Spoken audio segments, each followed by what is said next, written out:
increasing erosion of moral values showed us one more time that dialogue between different cultures is indispensable for our future. There will never be a true homogeneity in the minds, cultures, thoughts, and faiths of people. We will always be able to find that other one in one way or another. Regardless of the motive behind such atrocities, no act of terror can be accepted or justified. Terrorism and violent extremism should find no shelter or refuge in any ideology, political opinion, or religion. As the volunteers of Niagara Foundation, we are committed to bringing communities closer to develop a sense of belonging to a cohesive society, tackle misunderstandings, prejudice, and hatred, and instill in its place the belief in the necessity of dialogue. So I call this time the era of dialogue. It is living proof that the humanity has not died. We are responsible of our times. Here, we have an opportunity to look at each other in a unique and focused way. And by looking at one another with pure truth and love, we may yet see ourselves in each other. Despite all provocations and stimulations to create polarization, these gatherings show that we, the people, have this potential of peace, and they are of great value to refreshing our hopes for the future. The pains our neighbors in this small world suffer are our pains too. Let us pray for an end to the bloodshed and for peaceful, common sense solutions to the problems of humanity. We ask you, O Lord, to bless the state of Illinois and our country so that they may continue to prosper and continue to be a symbol of peace and tranquility for people of all ethnic and religious backgrounds. O source of all peace, mend our hearts and imbue us with respect for our differences and similarities as we reflect the diversity of our unity. O Creator of steadfast effort, give us the strength and motivation to build upon the noble efforts of those before us. Purify our intentions, O Lord, and revive our hearts and communities so that we may be as one as we strengthen the foundation of our state for the benefit of generations to come. Our Lord, protect this great nation. This nation, in fact, has been a refuge for all oppressed people, believers who exalt your name. They worship you in their churches, synagogues, mosques, and holy places. Unite these people. Let them shed their differences and come together under your love and the love of humanity to move beyond hatred and bring good where others brought destruction. You are able to do all things. Thank you all for coming. Peace be with you. I'll start with the prayer of Moses when he was sent to the Pharaoh. And he said, "May God open my heart and make it easy on me and untie a knot in my tongue so they can understand what I'm saying."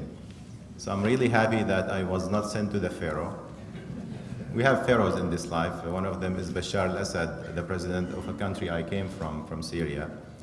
So I consider myself among friends and brothers and sisters, so I hope that will make it easier for me. And my true love, besides the Muslim community, is Chicago and Illinois. This is my community. I've been here for 22 years, and we're working in the council to make sure that the life of Illinoisans and Chicagoans is easier and more enriched. This Ramadan, we must remember that the dying children in Somalia and the Horn of Africa. It's estimated that more than 100,000 children in the Horn of Africa will be dying in the next 6 months. More than 15 million children are dying every year because of hunger. According to the World Health Organizations, 1/3 of the world is well-fed, 1/3 of the world is underfed, and 1/3 of the world is starving. So Ramadan and fasting is meaningless if we do not remember the inequality of wealth and distribution of wealth. Prophet Muhammad, peace be upon him, used to say, "How many fasting persons who gain nothing out of their fasting except for hunger, and thirst. So if we do not reflect about people who are less privileged, about people who are less wealthy, about people who are always hungry, then that means we lost the meaning of our fasting. In an article about the recent London riot called "Tinderbox Waiting for a Match," the author of this article said that the main reason of the riot in London was inequality in wealth in England. England is ranked second only to Portugal in Europe in terms of inequality of wealth. There is an index which called Gini index, which measures the inequality of wealth. And if your number is 0, that means you have perfect equality as a country. And if your number is 1, that means you have perfect inequality. England number Gini index is 0.34. Our number is 0.47. United States Gini index is 0.47. That means we have more inequality in wealth than England. And this is something which we have to reflect on and work on. Ramadan also is becoming a month of interfaith. This is the 6th interfaith iftar that I'm attending this year. We had even an interfaith iftar hosted by the FBI, as Agent Grant is telling me here, for the 2nd year. We have an interfaith iftar which is held, hosted by Mayor Emmanuel, as I mentioned. But in spite of all of these interfaith iftar, in spite of all of these activities around Ramadan, 50% of Americans do not know that Ramadan is the holy month of Muslim, according to a recent Pew study. 50% of our fellow citizens do not understand or do not know that Ramadan is the holy month for Muslims. 54% of all Americans do not understand or do not know that the Quran is the holy book of Islam also. So there is also a long way to go in terms of educating our fellow citizens about who are we and what is important for us. The place and the role of American Muslims in the American psyche is still blurred or distorted or sometimes absent. With the coming election, it is expected that we will have more distortion of the place and the role of Muslim communities in the United States. As you know, there is many politicians or some politicians who may want to use hate messages about Islam and Muslim to advance their agenda. 85% of Republican voters have unfavorable view of Muslims. 85% of Republican voters have unfavorable view of Muslims. 70% of Republican voters believe that Islam teaches hate, and 60% believe that Muslims tend to be religious fanatics, in contrast to only 1/3 of Democrats who have unfavorable views of Islam. Newt Gingrich, who is one of the candidates for Republican Party to be a president, he said, "I have 2 grandchildren, Maggie, which is 11, and Robert is 9. I am convinced that if we do not decisively win the struggle over the nature of America by the time they are my age, they will be in a secular atheist country, potentially one dominated by radical Islamists, and with no understanding of what it once meant to be an American." Another candidate for the Republican Party, Michelle Bachmann, said, when she's talking about the French multiculturalism, "Not all cultures are equal, not all values are equal." In spite of this atmosphere of Islamophobia and sometimes hate messagings about Islam, Muslim Americans are very happy and satisfied with their lives in America.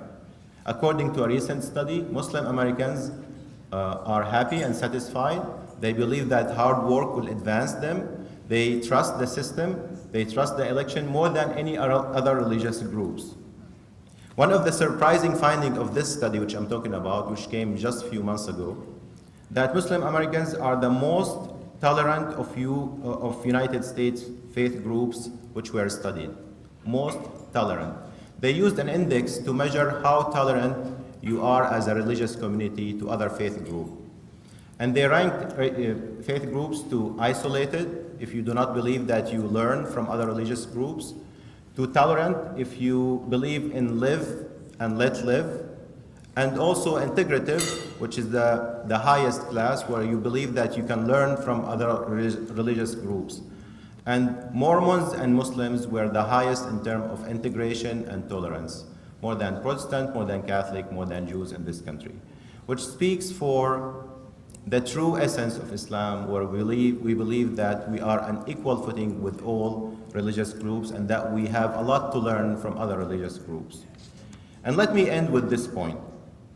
We are approaching the 10th anniversary of 9/11, where people expected to start finger pointing to Muslims as a culprit of that catastrophe. Last year we had the Ground Zero Mosque. Last year we had the Quran burning around the anniversary of 9/11. Our message to our community is very simple, that let us be ourselves. Let us be ourselves. Let our action speak louder than our words. Let our action shine our faith. We have nothing to be ashamed of. We have nothing to apologize for. We suffered 9/11 like anyone else. We grieved the victims of 9/11 like anyone else. We were among the heroes who rushed to help that day. We were among the innocent victims. We were among the injured. We were among those who condemned the killers. We were among those who fought to bring justice to the families and the victims of 9/11. We are as proud and as patriotic as anyone else. And we don't have to say that. We don't have to say that. And we don't have to prove ourselves to our fellow Americans.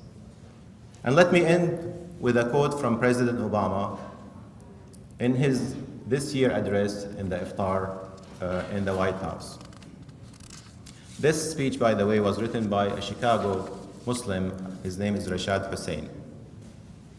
President Obama said, "Like so many faiths, Islam has always been part of our American family. And Muslim Americans have long contributed to the strength and character of our country in all walks of life. This year and every year, we must ask ourselves, how do we honor those who died and those who served? The answer is the same as it was 10 Septembers ago. You must be America they lived for and the America they died for, the America they sacrificed for, an America that does not simply tolerate people of different backgrounds and beliefs, but an America where we are enriched by our diversity, an America where we treat one another with respect and with dignity, remembering that here in the United States there is no them and us, there is only us. An America that stands up for dignity and the rights of people around the world. Whether a young person demanding his or her freedom in the Middle East or North Africa, or a hungry child in the Horn of Africa, where we are working to save lives. Put simply, we must be the America that goes forward as one family, like generations before us, pulling together in times of trial, staying true to our core values, and emerging even stronger. This is who we are, and this is who we must always be. Thank you very much. Assalamu alaikum. I am here to represent the Christians, which means the weight of 2 billion people, none of whom were asked whether I should represent them. Therefore, out of courtesy to them, I'll be very careful about staying in the bounds. I should also say, hearing words like Keith Ellison and Michelle Bachman, that many an evening like this, I am in the state of Minnesota, and I have Muslim great-grandchildren who teach me a great deal about Ramadan. I even have to know what time of the night I can make phone calls in this season, and I can't feed them snacks and all those other things. Children are very good at learning a faith through that and then in sharing it along the way. In the Christian tradition, fasting, of course, has played a big part, but I'd have to say overall a dwindling part. It's often strong in religious orders, in Catholicism, Orthodoxy, and elsewhere. Many Protestants fast on occasion, but there's no imposition. There's no book that tells you exactly when to do and what to do. There's an ambiguity about it, how do you deal with this. I should quote from my own tradition, which is Lutheran. My wife, I'm sure, could still recite it from 1939 or 1940. Fasting and bodily preparation are indeed fine outward training, but he or she is truly worthy and well prepared who has faith in the words of promise.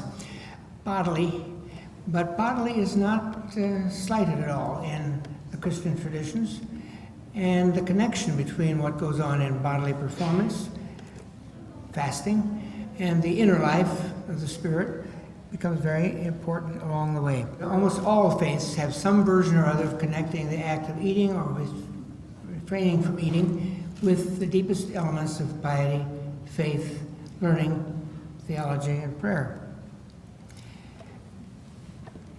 As the world becomes more interactive, populations adjust to their environment, and so we see a great number of changes. Fasting, I grew up in a largely Catholic community, and I knew all the rules of what hours and what happens in Lent and what happens in time of day.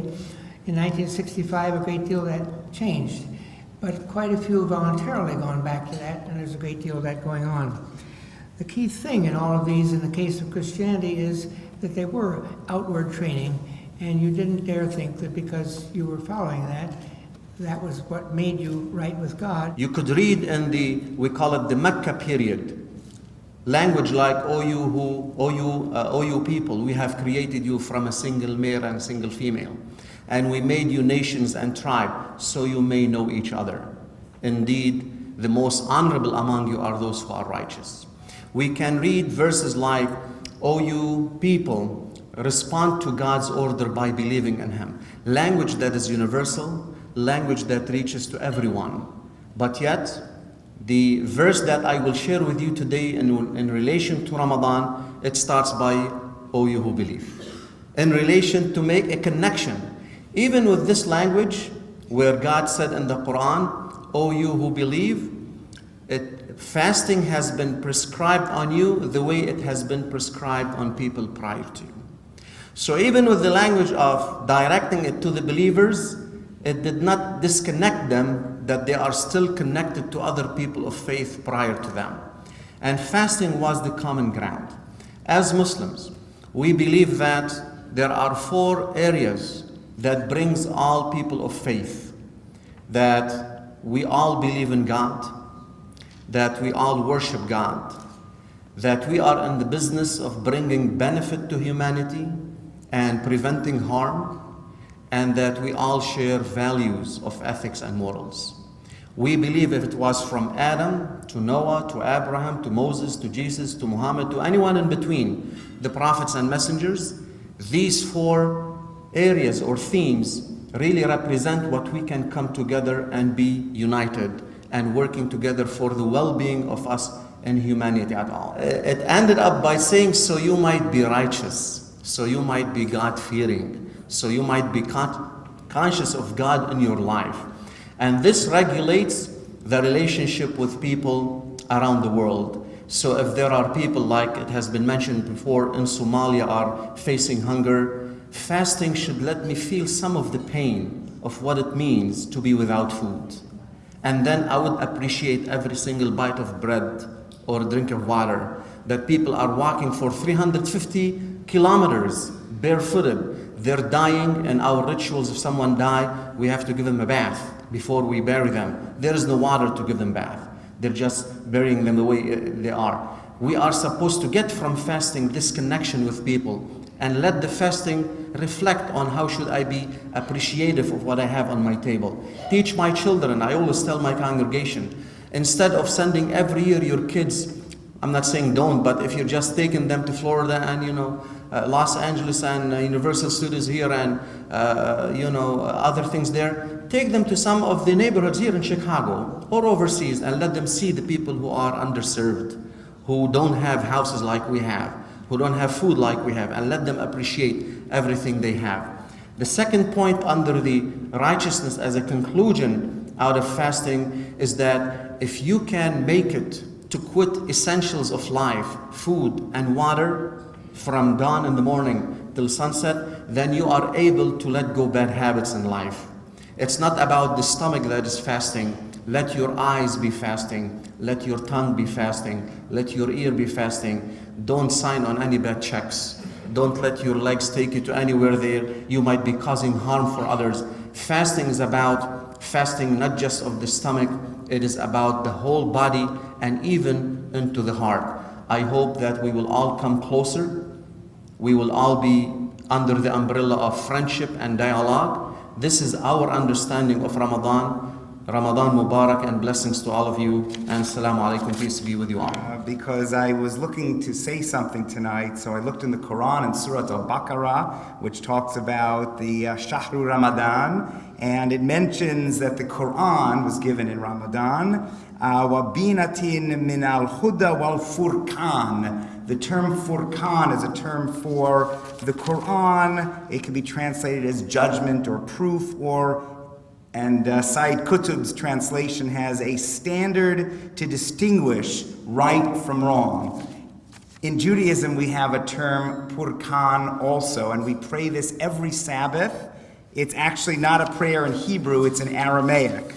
So I felt it was appropriate at this very international dinner coming together to just say a few words of these words in Aramaic. Yikum Purkan min Shemaya China v'chista v'rachamei v'chayei arichei u'mezonei revichei v'siyata dishmaya uvar yud gufo nahora ma'alya. May salvation, Purkan, may the standard to determine right for wrong, may salvation arise from heaven. Grace, kindness, compassion, long life, abundant sustenance, heavenly assistance, physical health, lofty vision, living and surviving offspring who will never interrupt from the word of the divine teachings to this entire holy gathering. May the Master in heaven come to your assistance at every season and time, and let us respond, v'nomar, Amen. My parents were Catholic and Lutheran, and my brother and I were brought up flexible. How does that sound? And that's been an advantage. It's opened doors to experiences that I might not otherwise have enjoyed. And the Islamic faith came to us and our family at the bus stop in Carbondale, Illinois, where our daughter, who was in 4th grade, met another buddy of hers who came to the bus stop. She and her family had just moved from Texas. And now words like Ramadan and Eid and all sorts of important concepts are a part of our family's vocabulary.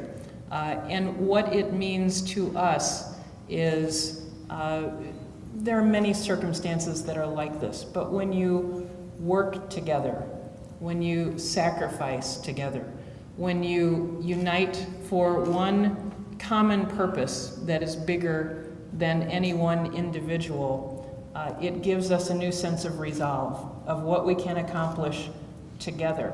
And that's a lesson that applies to our faiths, and it's a lesson that applies to how we act on our faith. And I'm pleased to be here with you, sharing your faith, and hope to share acting on all of our faiths to come. Thank you very much. I represent the FBI here in Chicago, and we have had a long and distinguished relationship with the Niagara Foundation. Many of the people in the audience here who are both Niagara Foundation members as well as other members of the Muslim community, we have had a long and engaged relationship with. We've come to realize our world is not bound by borders, and our ability to protect a community requires us to know a community. And as you see events unfolding in Libya, you see events unfolding in Syria, you see events unfolding in Egypt, it's never lost on us that those authoritarian regimes sometimes can express a threat here to our communities in Chicago. So our job is to know these communities, understand these communities, and have them work with us and trust us as we carry out our duties. I like to say that most of you in this audience are walking on the sunshiny streets of enlightenment. The FBI likes to walk down those streets with you, but we also have to be in the back alleys and the sewers looking for those lurking in the darkness that would take those liberties away from everybody. So that's our job. We have great partnerships in the Muslim community here, and I just want to thank them all and thank the Niagara Foundation for all they've done for us. Thank you. But let me thank Sharif and Hilmi and Suleiman for bringing us all together tonight in a wonderful expression of harmony and shared goals and aspirations.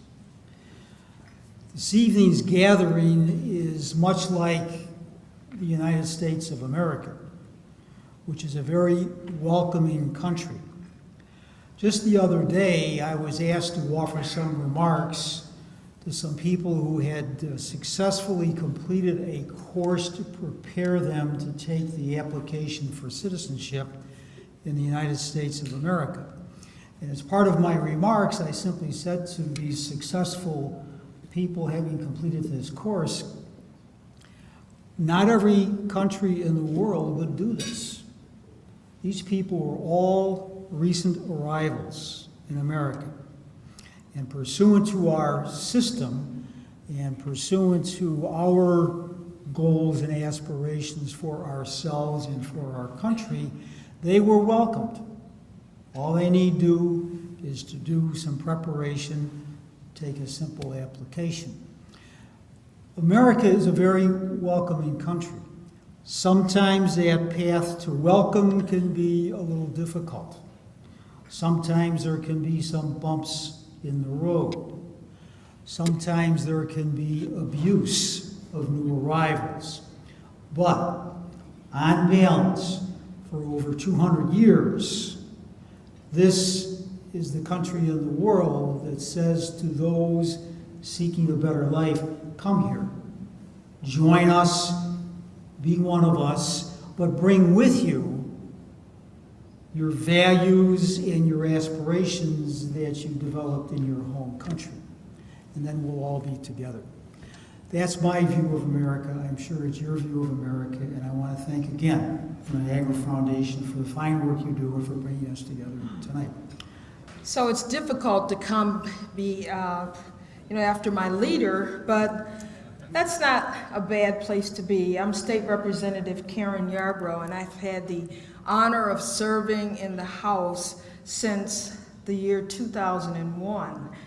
Coming here today, I really look forward to it. It's nice to have at the end of the day a dinner, to meet some new people, and to just share a common experience. And I think the question was, what are my reflections of this evening? Well, I sat at a table with a group of wonderful people. I heard some music, and I know that music is supposed to be the universal language. And so I bask in this experience this evening, and I'll be better off for the experience. But let me also share something with you. I had an experience earlier this year with my leader's help in abolishing the death penalty in Illinois.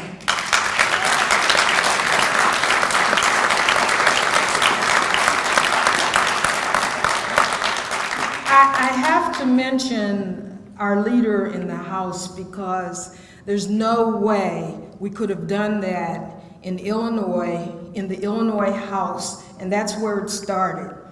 I think of all the things I could have done during the course of, since I got elected in 2000, the most significant thing had to do with saving a life. And as much as we try to do things well in the General Assembly, sometimes we don't get it right in government on who we allow to live. Now we don't have to do that. So, I'm here, I've enjoyed the experience. Thank you for inviting me. It's always a pleasure and an honor to attend one of Niagara Foundation's events, whether it's here or in that wonderful and historic city on the Bosphorus known today as Istanbul, and in some of our circles as Constantinople. But no matter what the name of the city is, it is the Queen of Cities, with a wonderful and magnificent history, one which I proudly claim as a descendant of sorts, as our mother church and our patriarch resides there. And I'm happy to say that throughout the years that we've come together, we've come and we've done what the late great patriarch Athenagoras said, to come and look into one another's eyes. And when we come and look in one another's eyes, we truly become persons, the Greek word prosopon, face to face. So now that we have truly become persons and truly become human, we've surpassed our differences, at least in Chicago, and are able to look into one another's eyes, break bread together, and leave no longer as enemies, but as friends. And it is good that we are together. And on behalf of that wonderful and historic city, on behalf of our patriarch in Constantinople or Istanbul, on behalf of Greeks and Turks living together in harmony, it's time that we showed the world a better way, a more righteous way, a glorious way, to move beyond tolerance and to move toward beyond coexistence and beyond tolerance, so that we are indeed truly human. I have to thank the representative for her work in abolishing death penalty as well. And I need you to know, if you don't know, that sometimes our country and our state is a little behind the times. Turkey abolished the death penalty a number of years ago, and Greece abolished it in 1974. So I'm very happy and proud of our state, of our representatives, of our governor, and of all of us being together, one family of humankind. Allah emanet olun. Çok teşekkür ederim. I'm Ann Pramajori from ComEd, and I want to say on behalf of my ComEd colleagues here this evening, we are delighted to be here. It is my first iftar dinner, and I come here by way of my friends from the Niagara Foundation, Hilmi, Sharif, Hakan, and lovely Aisha, who's been running around all night doing all this work and taking care of all of us. Thank you. These people have been wonderful to me. They have welcomed me with open arms since the first day I met them. They have traveled with me twice during the last year, halfway around the world, to show me their country, their culture, and their religion. I've learned so much. You've been so generous to me, and I'm very, very grateful. My Turkish is lousy, but I try hard. Teşekkür ederim. I'm Aaron Cohen. I'm the Vice President of Communications at the Jewish United Fund, Jewish Federation of Metropolitan Chicago. One of the amazing things about the Niagara Foundation, and really about everybody here tonight, is that Niagara, and by extension, we model the behavior, if you will, that the world cries out for now. And I'm thinking of a Turkish word. There are a couple words for friend or comrade in Turkish. One is dost. The one I'm thinking of is arkadaş. The word arkadaş means the one who watches your back, the person at your back. We need to be at each other's backs, defending one another, Muslims, Jews, Christians, people of other faiths, against the diseases that so afflict the world. The disease of hatred, of enmity, of intolerance, of the inability to say, I have seen the other and it is us. So, çok teşekkür ederiz to the Niagara Foundation. Thank you so much for modeling the behavior to which we all must strive. Ladies and gentlemen, this concludes this evening, but in closing,